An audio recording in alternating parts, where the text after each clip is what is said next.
Hola,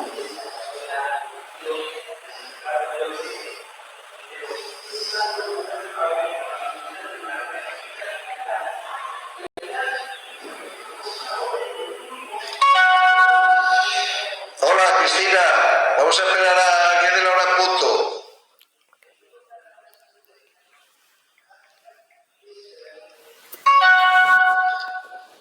Hasta ahora.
Bueno, Cristina, ya son las 8. Vale.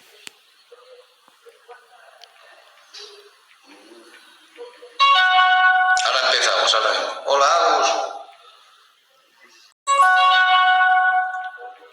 Ahora sale esto.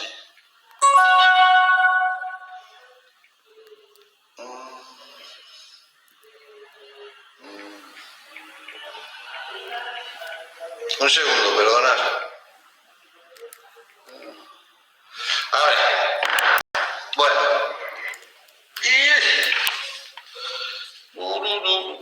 Vamos por el tema 9.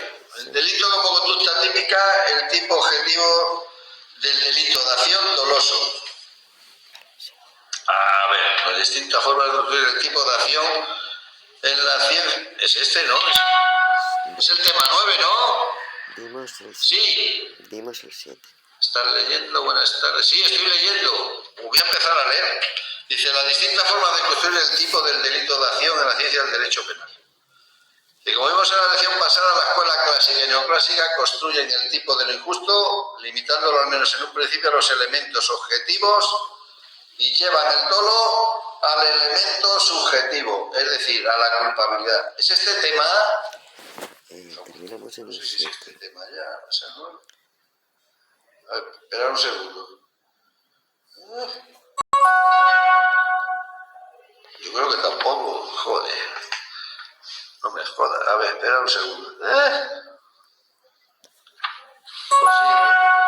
Pues es este, sí, es este. Es el 9. Sí. Es el 9. Que sí, creo yo. Sí, es el 9, el 9, el 9. Vale, bueno. Vamos, el 9. Sí. Hoy no terminamos el 8. Es este. Bueno, dice, como vimos en la lección pasada, las escuelas extraclásicas y neoclásicas construyeron el tipo del injusto, limitándolo al menos en un principio a los elementos objetivos y llevan el dolo al elemento subjetivo, lo meten en la culpabilidad. Por ello, el tipo se entendía conformado por la acción, el resultado y la relación de causalidad. Si os acordáis cuando vimos la teoría causalista, lo que decía es que si se había producido el resultado como consecuencia de una acción o de una omisión, que ese resultado no era imputable a la conducta de esa persona que la había llevado a cabo. Le daba igual la intencionalidad de esa persona, el propósito o el ánimo. Entonces después vinieron los finalistas y dijeron, eso es una barbaridad.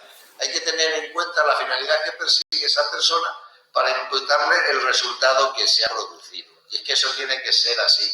Pues tú no, imaginaros que el resultado se produzca de una manera fortuita, que no hay ni dolo ni imprudencia. Entonces, ese resultado no se lo puedes imputar a una persona, porque si así se ha producido de manera, como os digo, fortuita, por una casualidad que tú no has actuado ni con dolo ni imprudencia, no se te puede considerar responsable de ese delito. Entonces, ¿qué es lo que hay que hacer? Pues a la hora de analizar si se ha cometido un delito o no, tienes que ver, aparte de los elementos objetivos del delito, tienes que ver también si concurre el elemento subjetivo. Normalmente el elemento subjetivo o tipo subjetivo de lo injusto se representa por el dolo. Y el dolo es la intención que mueve a esa persona a la hora de cometer el delito. ¿Tenías intención de cometerlo? La conciencia y la voluntad. Y el dolo está compuesto por dos elementos. La conciencia y la voluntad. La inteligencia y la voluntad. El elemento intelectivo y el volitivo. Dice, sí, tenía la intención de cometer ese delito. ¿Y cuál era el propósito? ¿Matarle? Sí. Pues ya está. Entonces, si la has matado, pues las causas lesiones, ya le imputas ese delito a la persona que está actuando de esa manera. ¿Lo entendéis? O sea, para saber si se está cometiendo el delito en cuestión, tienes que tener en cuenta el propósito de esa persona, porque si no, no lo puedes saber. O sea, imaginaros que un tío va a coger una chaqueta de un ropero, y encima de su chaqueta hay otra, y coge esa primera chaqueta y la levanta. Si tú no tienes en cuenta la intención de esa persona, no puedes saber si es un delito de hurto. Tienes que tener en cuenta, si esa persona levanta esa chaqueta para coger la suya que está debajo, eso no es un delito de hurto. ¿Por qué? Porque no hay ánimo de lucro, él se va a llevar su chaqueta.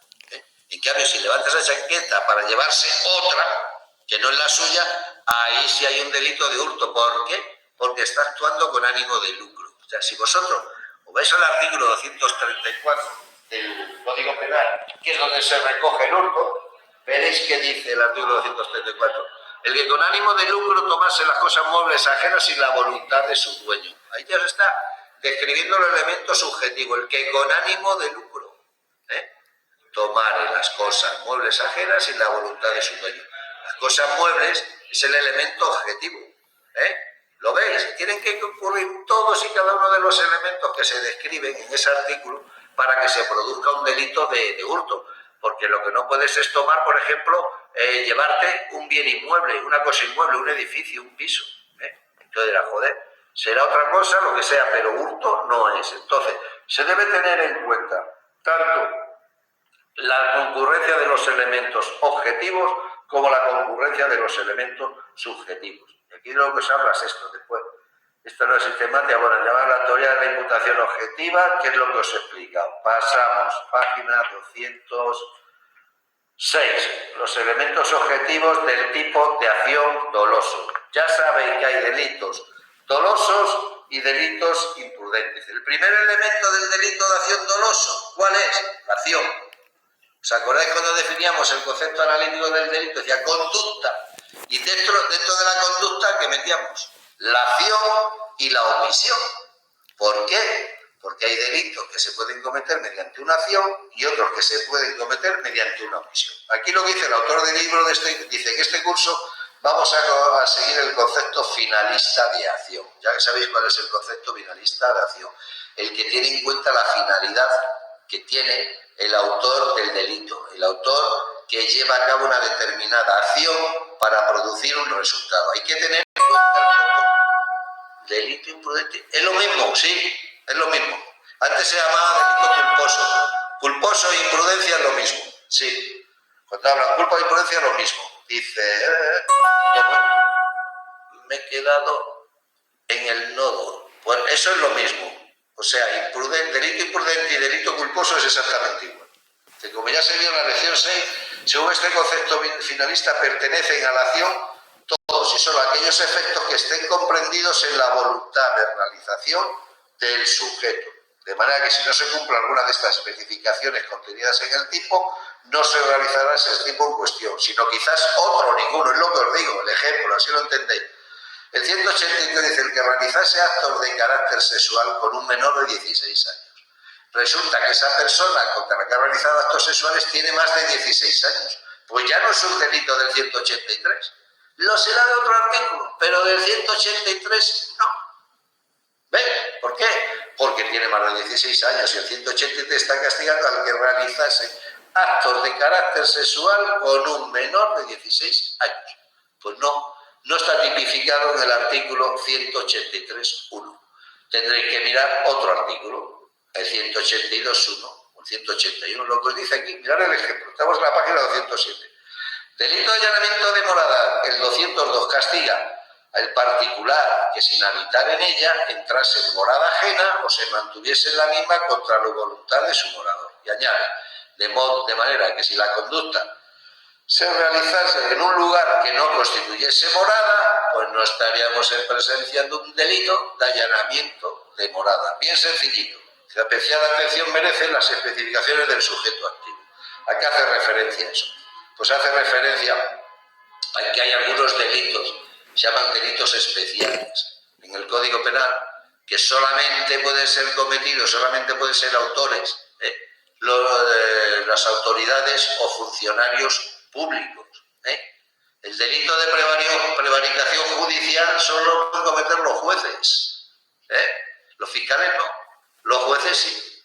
Entonces, en ese caso se trata de delitos o se denominan delitos especiales, porque solamente pueden ser cometidos por autoridades o funcionarios públicos. Dice, para la descripción de la conducta típica del legislador suele utilizar tanto elementos descriptivos, dice, captables por los sentidos, como elementos normativos, dice, para cuya comprensión es necesaria la realización de un juicio de valor que se lleva a cabo bien acudiendo a normas jurídicas o a conceptos sociales. Con el ejemplo lo entendéis. Ejemplo 94, el 234, que trata de lucro. Dice, el que con ánimo de lucro tomase las cosas muebles ajenas y la voluntad de su dueño.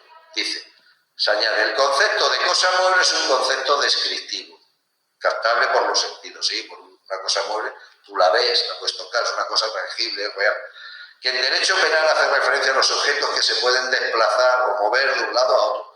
En cambio, el concepto ajeno es un concepto normativo y para dotarlo de contenido, para saber si la cosa es ajena, hay que atender a las normas del derecho civil que regulan la propiedad y la posesión. Pues ahí os queda claro con el ejemplo. Que como vimos en la lección anterior, el tipo doloso puede describir únicamente la realización de una acción, en cuyo caso estamos en presencia de un delito de mera actividad. O puede describir la producción de un resultado, en cuyo caso estamos en presencia de un delito de resultado. Ejemplo de delito de mera actividad, el artículo 379 del Código Penal, que habla o castiga el que conduce un vehículo a motor o ciclomotor bajo la influencia de drogas tóxicas o bebidas alcohólicas. Ejemplo, el ejemplo clásico de un delito de resultado, el homicidio. Produces un resultado. ¿Qué resultado? Resultado muerte. Delito de lesiones.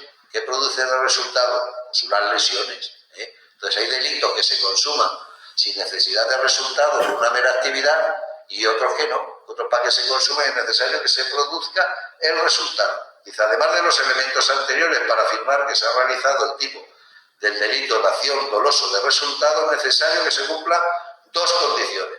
De que la conducta no se considere socialmente adecuada. Como no se considera socialmente adecuada, está recogida o castigada en el Código Penal con las leyes penales especiales, porque la sociedad considera que esa conducta es contraria a las normas de convivencia. Entonces, ¿qué se castiga? Las conductas más graves que de alguna manera son rechazadas por la sociedad. Y segundo, que se den los criterios de imputación objetiva de la conducta y de imputación objetiva del resultado.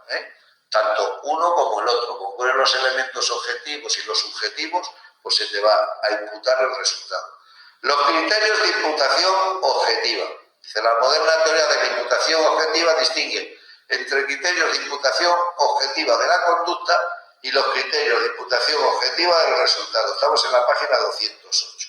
Y dice, imputación objetiva de la conducta, la peligrosidad de la conducta o previsibilidad objetiva de la realización del tipo. Aquí ya son distintos autores que dan distintas opiniones al respecto. Dice que una conducta causa un resultado, según la teoría de la equivalencia de las condiciones, que la vimos en otro, dice, no basta, según la opinión dominante, para afirmar que tal conducta sea la conducta típica del tipo de resultado en cuestión, lo que se requiere es que esa conducta sea peligrosa y que esa peligrosidad tú te la hayas planteado antes de llevar a cabo la acción, como que pueda producir un resultado delictivo. Y tú aceptas la producción de ese resultado. La conducta es peligrosa producir un resultado. Tú has ejecutado esa conducta de manera libre, no te ha obligado nadie. En consecuencia, el resultado delictivo que se haya producido te lo van a imputar a ti. Aquí dice, según esta opinión, para que la conducta sea típica, veis, debe ser peligrosa. Peligrosa. No todas las conductas contrarias a derechos se castigan penalmente, lo he dicho muchas veces, se pueden castigar civilmente, laboralmente o administrativamente, pero no penalmente. Dice, la peligrosidad de la acción coincide, lo que os he comentado, con el juicio de previsibilidad objetiva. Se trata de un juicio realizado antes por una persona inteligente. Entonces, si es previsible que con esa acción tú te lo planteas antes que pueda producir un resultado constitutivo de delito, pues tú vas a ser el responsable de ese delito. Si la realización del tipo aparece como una absolutamente improbable, la acción es peligrosa. Consecuencia, si se produce el resultado, te lo van a imputar a ti. Dice, Manolo discute con el ejemplo con su compañera sentimental Lola, mientras ambos viajan en el vehículo conducido por él. En un momento de la discusión, Manolo detiene el vehículo en mitad de la autopista y saca una pistola de fogueo que él mismo ha manipulado toscamente para disparar balas reales. Lola sale corriendo del vehículo mientras Manolo le dispara, pero las balas salen con escasa potencia de la pistola manipulada y no son capaces de alcanzar a Lola. Los forenses dictaminan que con esa pistola burdamente manipulada resultaba absolutamente improbable matar. El tribunal resuelve, por tanto, que Manolo no ha realizado la acción típica de matar del homicidio. Manolo se ha suelto de la tentativa de homicidio. ¿Por qué? Porque esa conducta no es peligrosa. ¿Cómo vas a matar con una pistola de fuego disparando? Las pistolas de fogueo no matan, a no ser que estén manipuladas. El principal problema que se plantea en estos casos es qué grado de probabilidad de producción del resultado es exigible para afirmar esa peligrosidad que la convierte en conducta típica. Si se elige que el resultado aparece como meramente posible, tal requisito sería de nula trascendencia, pues coincidiría con las leyes causales, se excluirían únicamente los casos de imposibilidad antes de la producción del resultado delictivo por razones ontológicas. En cambio, si se opta por exigir que el resultado aparezca como probable, dice, sería excesivo el número de conductas delictivas que podrían resultar impunes. Por ello, el criterio de peligrosidad suele concretarse en el sentido propuesto por Engels para la teoría de la causalidad adecuada. ¿Qué es lo que dice esta teoría? la producción del resultado debe aparecer antes, o sea, antes de llevar a cabo la acción, como una consecuencia no absolutamente improbable de la acción. Sin embargo, este criterio ha sido muy cuestionado, especialmente desde el finalismo, porque su inclusión en el tipo puede dejar sin castigo conductas dirigidas a la lesión del bien jurídico, nomológicamente capaces de causar el resultado, pero no peligrosas. Y aquí os pone el ejemplo. Mirad, si seguimos esta teoría de la causalidad adecuada, una persona A, completamente inexperta en el manejo de armas de fuego, intenta matar a B, disparándole de una distancia desde la que incluso para un tirador experto resultaría dificilísimo acertar. La conducta de A aparece contemplada ex ante como no peligrosa, pues según la fórmula de Inglis, la muerte de B a consecuencia del disparo de A aparece en un juicio de previsibilidad objetiva como una consecuencia absolutamente improbable. Sin embargo, supongamos que A dispara y acierta. Se da justamente esa escasísima probabilidad y mata a B, pues según esta teoría de la imputación objetiva, a pesar de que A, al disparar, quería matar a B y de existir una relación de causalidad entre el disparo y la muerte, A debería quedar impune porque al ser su conducta no peligrosa ex ante, la misma no puede calificarse como la acción típica de matar, por lo que no integra el tipo de homicidio o el asesinato y no se le puede castigar ni por el delito consumado ni por tentativa. Eso es una barbaridad.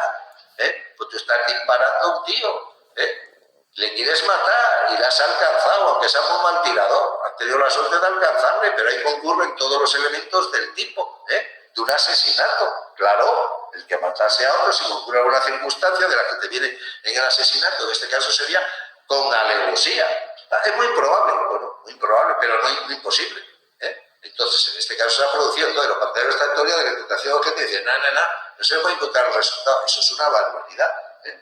Entonces, bueno, dice, a pesar de la contundente crítica que para el criterio de la previsibilidad objetiva del resultado supone este ejemplo y que los defensores de aquella han intentado superar de diversas maneras, pues dice que se aplica por los tribunales españoles y el criterio se ha impuesto ampliamente, hasta el punto de que el legislador español parece haberlo introducido en la definición de tentativa que viene en el artículo 16 del Código Penal, con la intención de dejar impune la llamada tentativa inidónea.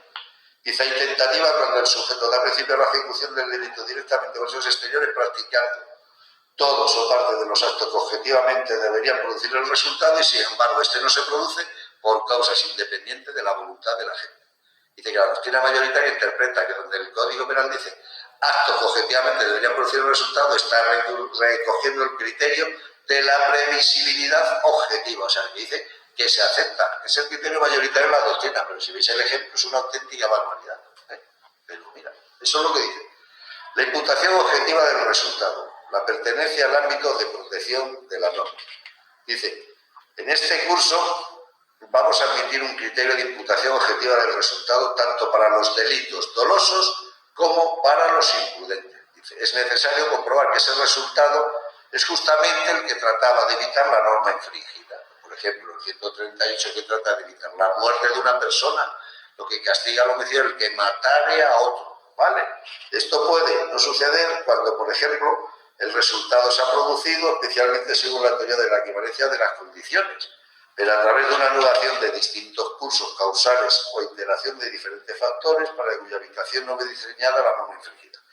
En el ámbito de los delitos dolosos, esto sucede, por ejemplo, de algunos supuestos en los que interviene la conducta posterior, dolosa, imprudente o incluso fortuita de un tercero, con la que el sujeto que realizó la primera acción ya típica, ahora lo dije en el ejemplo, no contaba en su diseño del curso causal y cuya aparición e interacción con su propia conducta, a pesar de aparecer como posible incluso ser deseadas por él, no podía dominar. Manolo, el ejemplo, dispara a Pepe con intención de matarle, pero falla el tiro y solo le acierta en un pie, causándole una herida que por sí sola no habría producido la muerte de Pepe. Sin embargo, Pepe es trasladado en una ambulancia al hospital y en el traslado la ambulancia sufre un accidente al no respetar otro vehículo a la velocidad de paso del transporte de urgencia. A consecuencia del choque, Pepe muere. Si examinamos la causalidad según la teoría de la equivalencia de las condiciones, afirmaremos la misma, ya que si Manolo no hubiera disparado a Pepe, este no hubiera viajado en la ambulancia, no hubiera sufrido el accidente o no habría muerto. Sin embargo, la norma subyacente al delito de homicidio doloso que prohíbe matar a otro, concretada en este caso la prohibición de dispararle, está pensada para evitar la muerte producida por el disparo, y no aquellas otras derivadas del accidente de tráfico al viajar en ambulancia. El resultado de muerte en accidente de tráfico queda fuera del ámbito de protección de la norma del homicidio doloso. Por ello, el resultado producido no es el resultado típico y no concurre, por tanto, el tipo objetivo del delito de homicidio doloso consumado. Solo se podrá imputar a Manolo la comisión de un delito de homicidio en grado de tentativa. Pues ahí en el ejemplo lo veis, porque joder, si tendríais que leer esto, madre mía. De otros criterios de imputación objetiva manejados por la doctrina de especial relevancia en el delito doloso. Dice, desde la concepción aquí sustentada, la mayoría de los ejemplos incluidos en los distintos criterios de imputación objetiva son solucionables sin necesidad de los mismos, bastando el criterio del ámbito de protección de la norma. En otras ocasiones, nos parece que la solución a los ejemplos propuestos no es negar la tipicidad, sino solo la antijuridicidad, apreciando la causa de justificación. ¿Os acordáis cuando hablamos de la antijuridicidad? Que desaparecía esta... Ahí va. No, señor.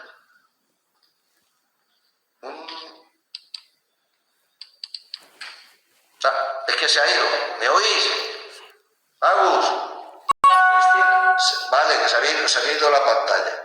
Bueno, si os acordáis, sí, no se ve, pero sí llevo excepto la primera hora, no sé qué pasa. Que si os acordáis cuando hablamos de la antijuridicidad, decíamos que la antijuridicidad desaparecía si concurrían las causas de justificación. Os recuerdo que son la legítima defensa, el estado de necesidad y obrar en el cumplimiento de un deber o el ejercicio legítimo de un derecho, oficio o cargo. Se recogen dentro de las eximentes en el artículo 24, 25 y 27, ¿vale? Sin embargo, nos parece conveniente que el estudiante de Derecho Penal se familiarice con estos términos que puede luego encontrar en su vida profesional en la argumentación de jueces o colegas.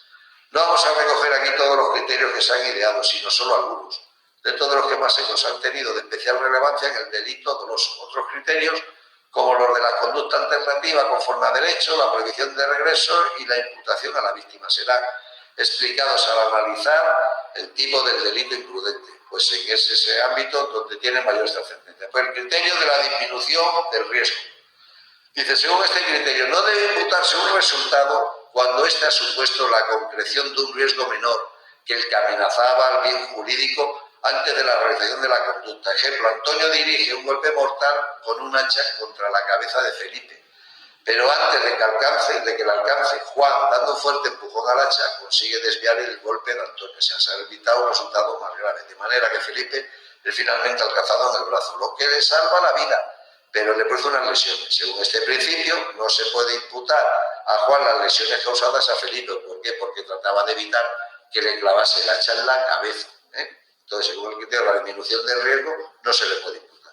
Y en realidad, en estos supuestos, no se ve motivo alguno para excluir la tipicidad de la conducta típica, sino que debe ser solucionado mediante la apreciación de una causa de justificación, o claro, un estado de necesidad, para evitar que un mal mayor que el que se trataba de producir. Entonces aquí aplica la causa de justificación de estado de necesidad y punto pelota, no hay por qué complicarse más la vida. Después, el criterio de la no inobservancia del cuidado objetivamente debido del riesgo permitido, según el cual no debe imputarse un resultado causado por una conducta que no infringe el cuidado objetivamente debido. Claro, si tú has observado las normas de prudencia a la hora, por ejemplo, de conducir, vas por Talavera a 30 y te sale un tío por sitio que no puede cruzar y le atropellas y le matas, ¿tú qué responsabilidad tienes? Ninguna, porque tú no has actuado ni de manera imprudente ni de manera dolosa.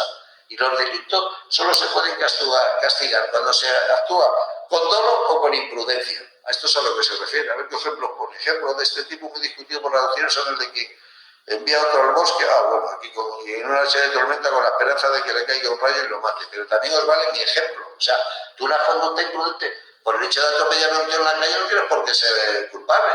Pues imaginaros que viene un tío y al doblar una esquina tú vas con el coche respetando la velocidad y el tío cruza la calle por un sitio que no puede y tú le atropellas. ¿Qué tipo de imprudencia has cometido tú? Ninguna. Ninguna. O sea, penalmente eso no es sancionable, no se te puede castigar por esto, ¿vale?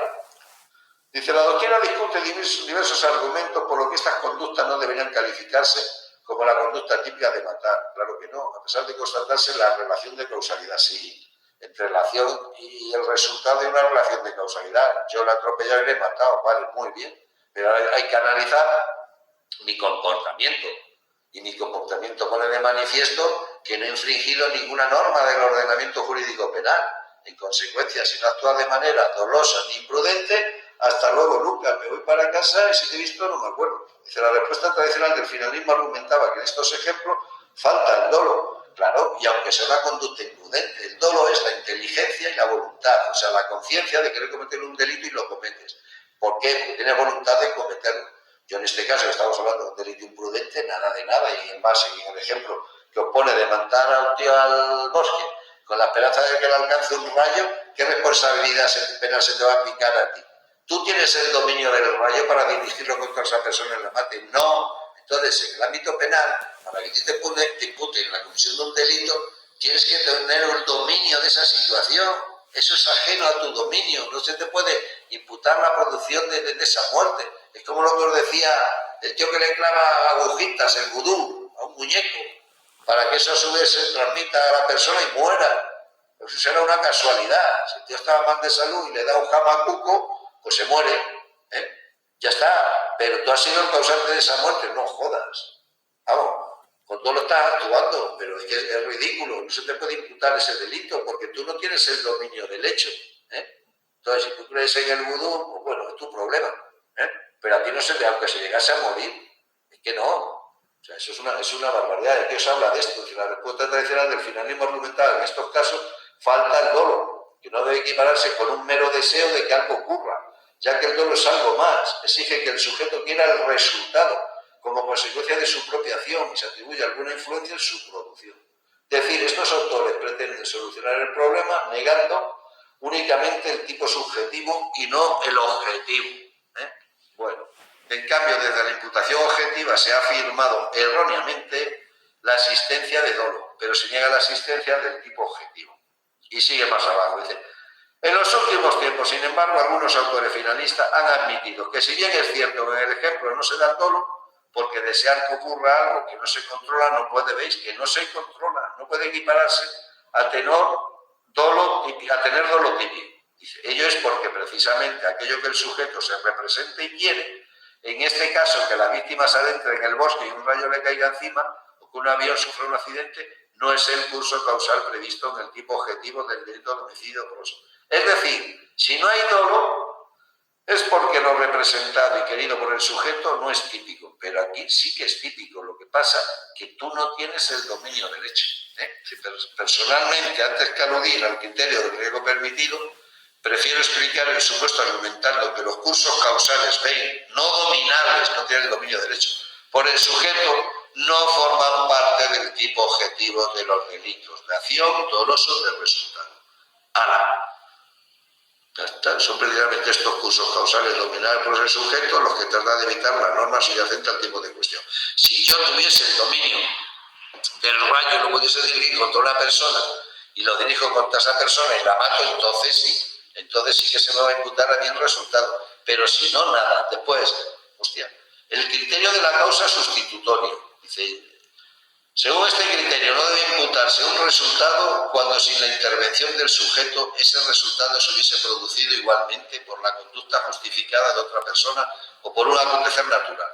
Yo, padre de la víctima a la que Charles asesinó, asiste a la ejecución del asesino en prisión, pero cuando el verdugo se dispone a bajar la palanca que activa la silla eléctrica, John lo aparta bruscamente para accionar la palanca él mismo, dando así muerte a Charles. Dice, en nuestra opinión, no procede de imputar un delito, de imputar un resultado por el hecho de que la causación del mismo le estuviese permitida a otra persona diferente de la que actúa, ni tampoco por el hecho de que se fuera a producir un resultado de riesgo de ese tipo de todas formas por causas naturales. Pues ya hemos visto este tema. Y el siguiente es el delito como acción típica 2. El tipo subjetivo del delito de acción doloso.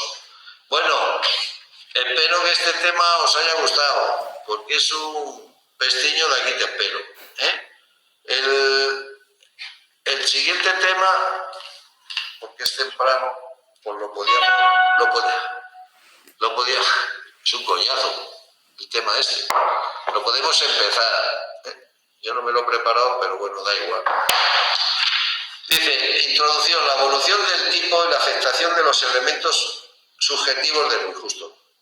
El elemento subjetivo del injusto en los delitos la mayoría de las veces viene representada por el dolo. ¿Qué es el elemento subjetivo del injusto? Que habréis oído hablar muchas veces de él. Pues es el ánimo, el propósito que tiene la persona que comete un delito. Entonces, por ejemplo, el delito de hurto. El elemento subjetivo es el ánimo de lucro, porque si tú no actúas con ánimo de lucro no se te puede imputar un delito de hurto.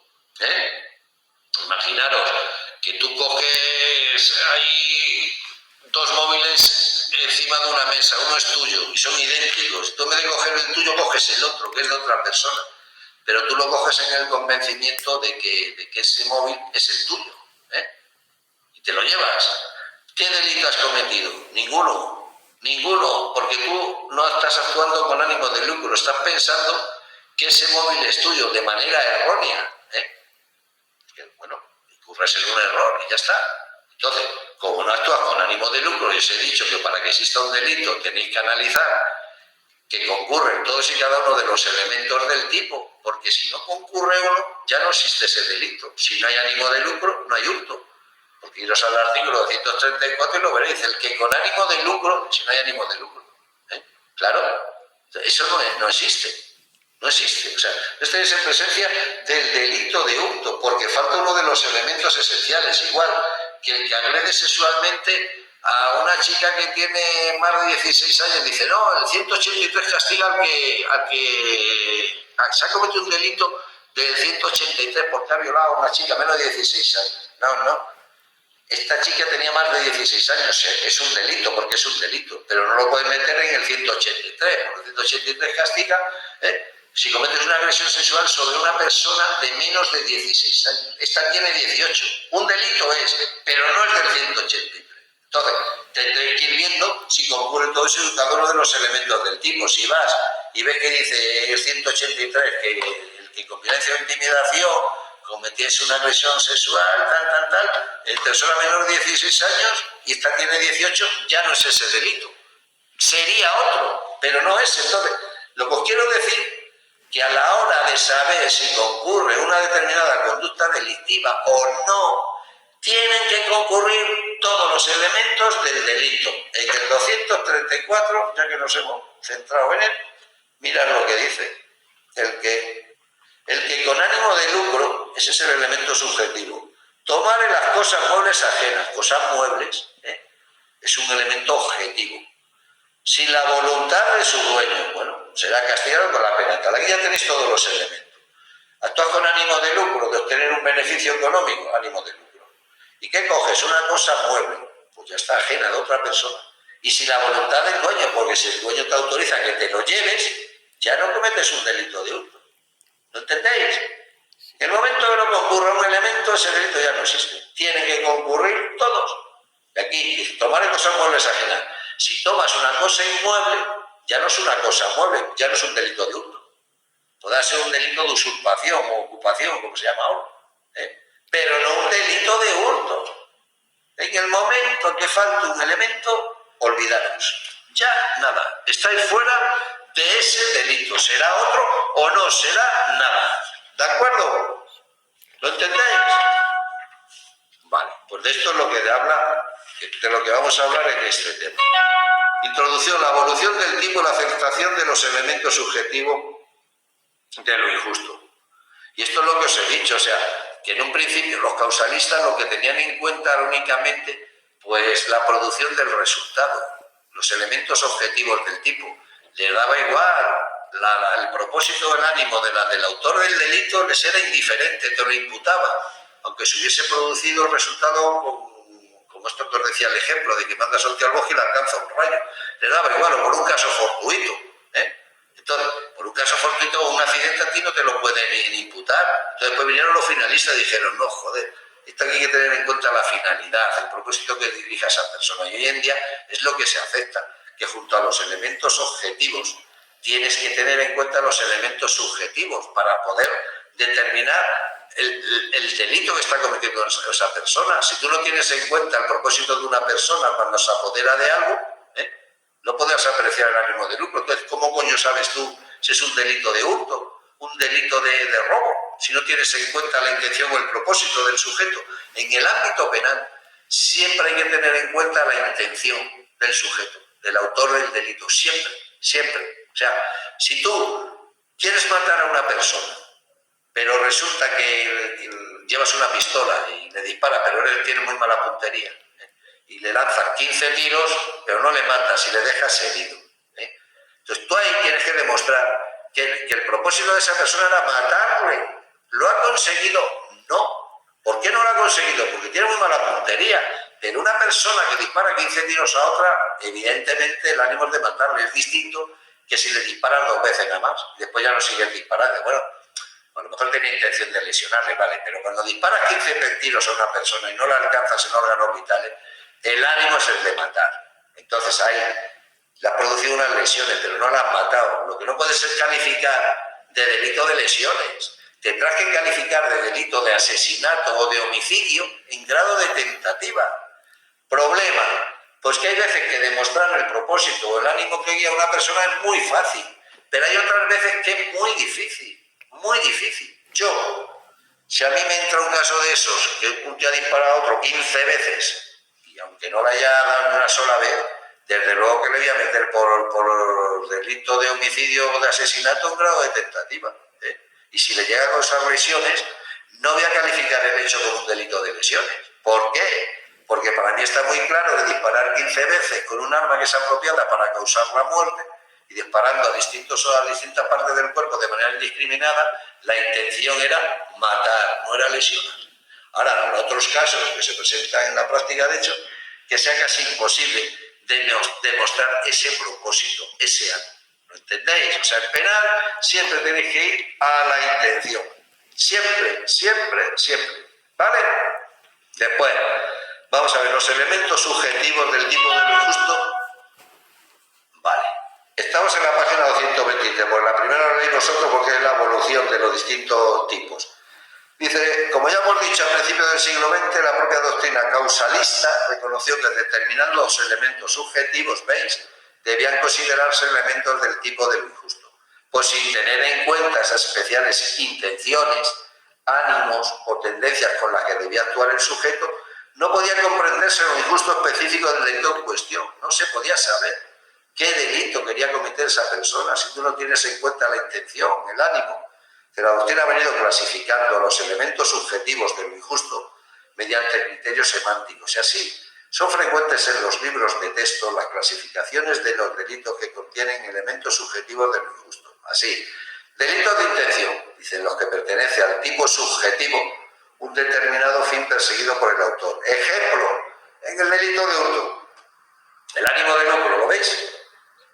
El propósito de destruir total o parcialmente un grupo nacional, racial, étnico, religioso o determinado por la discapacidad de sus integrantes del delito de genocidio del artículo 607 del Código Penal sería también un elemento subjetivo de esta clase, claro. La intención que tiene el sujeto de destruir total o parcialmente a un grupo de estos que vienen aquí.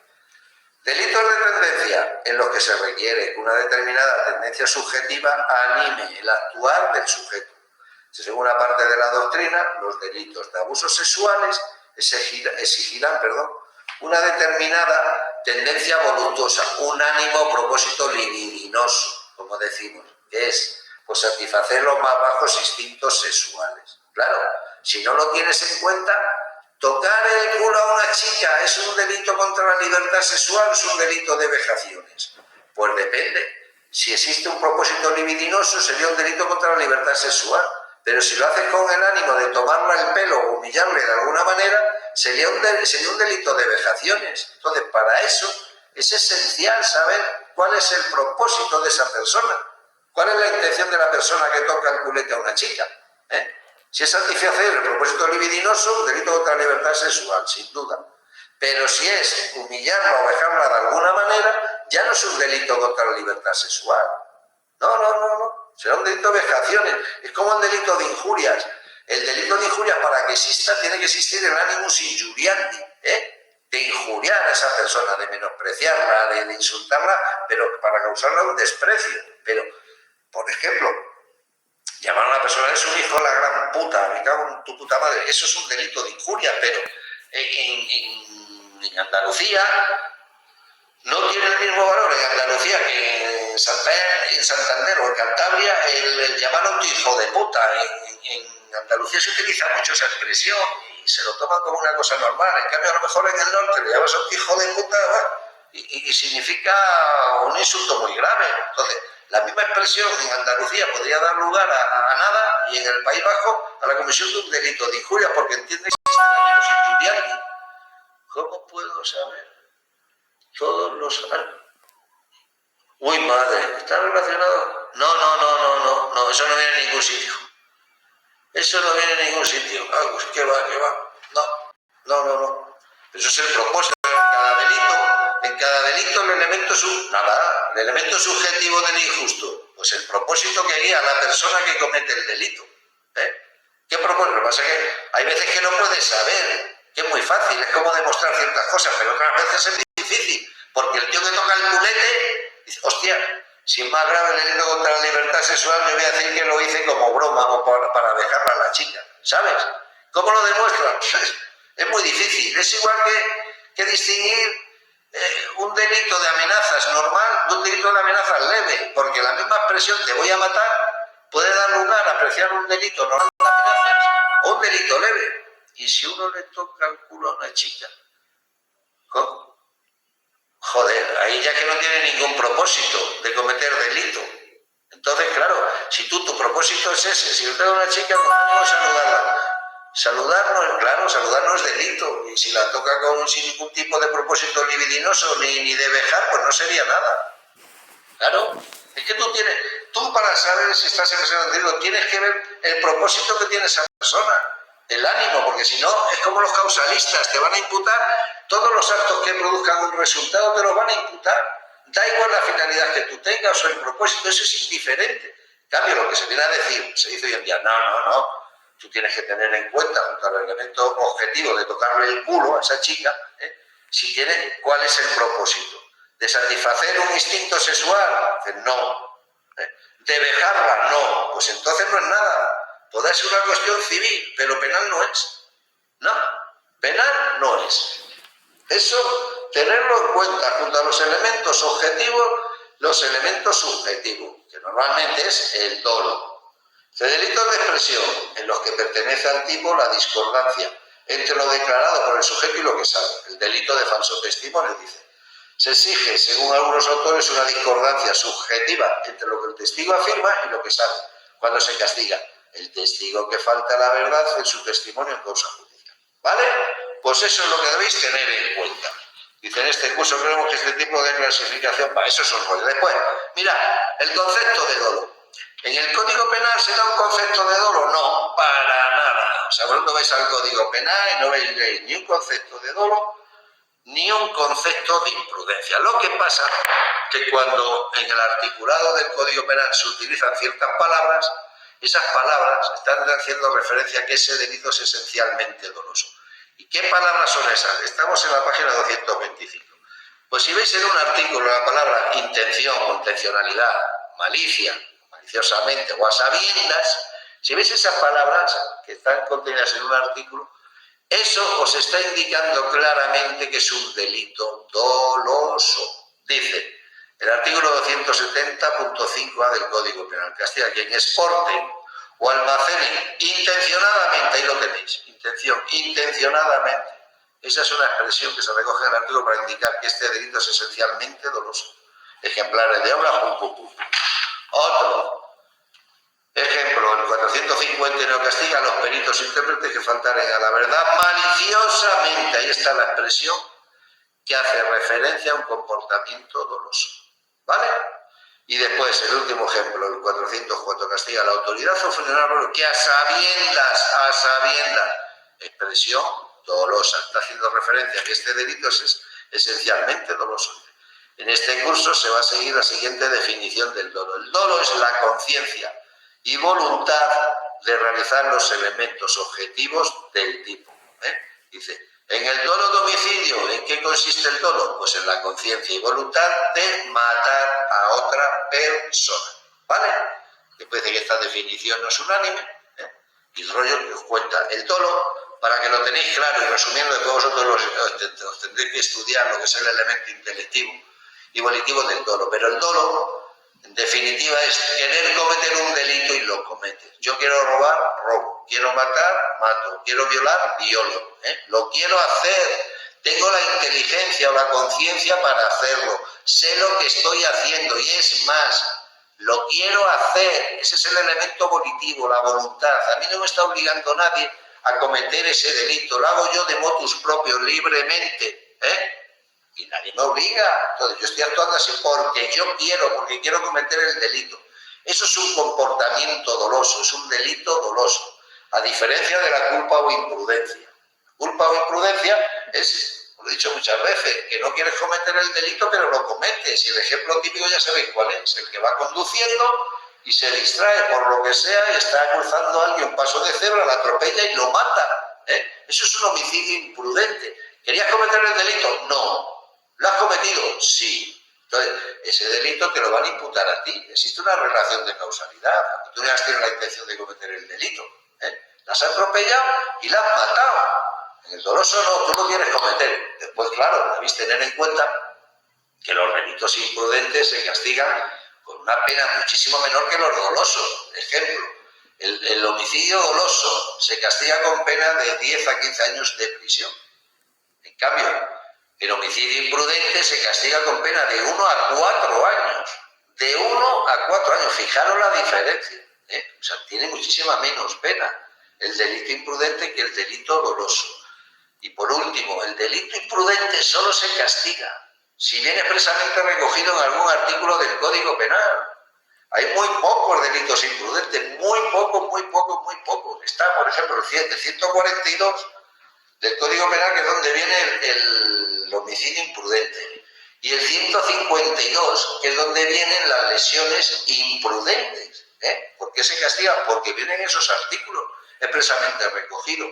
Y hoy en día ya, por ejemplo, es que no me acuerdo cuál es el caso. ¿Cuál es ese caso? El de Esther López, ¿cuál es?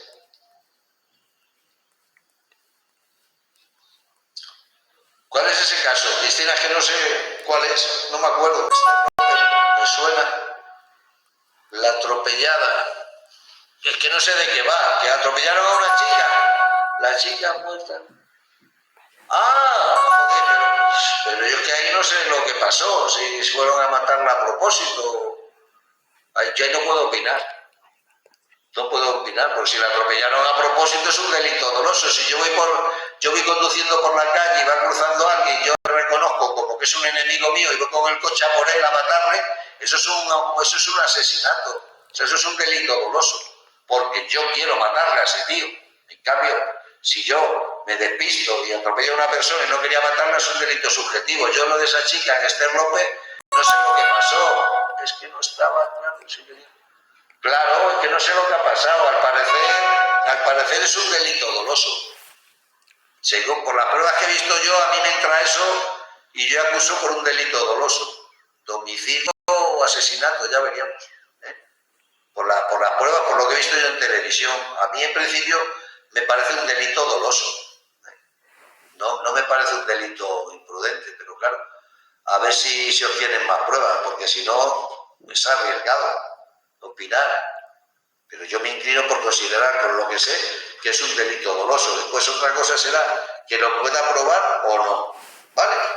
Después los argumentos para entender el dolo como elemento subjetivo de lo injusto. La defensa de la pertenencia del dolo al tipo de lo injusto, descartando su antigua ubicación como forma de culpabilidad, eso es mayoritariamente aceptada. Pues muy bien, los argumentos más comunes para defender la ubicación del dolo en lo injusto son, eso lo leéis, porque es sencillo.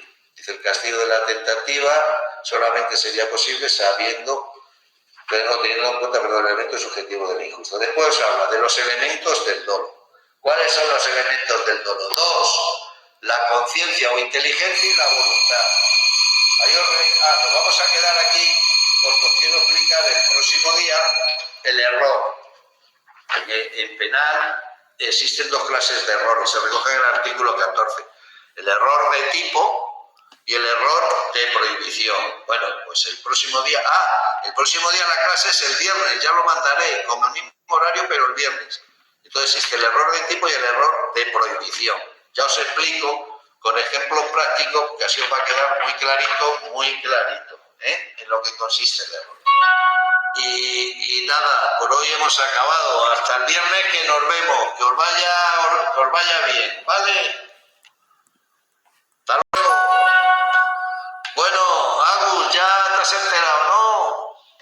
De lo de este artista. Ya he visto que me habías enviado algo, pero no lo he abierto. Pues no sé, yo hoy he estado dando el tema ese y no, lo único que han bajado algunas penas por la parte de la pena del mínimo. Lo que pasa es, bueno, ahí recoge conductas que antes eran abuso sexual y las ha metido ahí. Pero, bueno, que la están liando parda. Pero si es que es de paloto. Va a ir a la cárcel. De esta va a la cárcel. Porque ya han resuelto el Supremo, le han admitido el recurso de la querella que yo le metí. O sea que lo más fácil es que entre en prisión. Sí, espérate que voy a abrir lo que me han mandado. Aquí lo tengo. Claro, en El País. ¿Sabes quién se lo ha mandado al periodista del País, a Chema? Yo. Porque es amiguete mío, me hizo una entrevista. Pues mira, escucha, que se joda, que se vaya a la cárcel, donde tienen que estar los delincuentes, en la cárcel. Bueno, ya hablamos, Agus, me voy hasta el viernes, acuérdate, el viernes.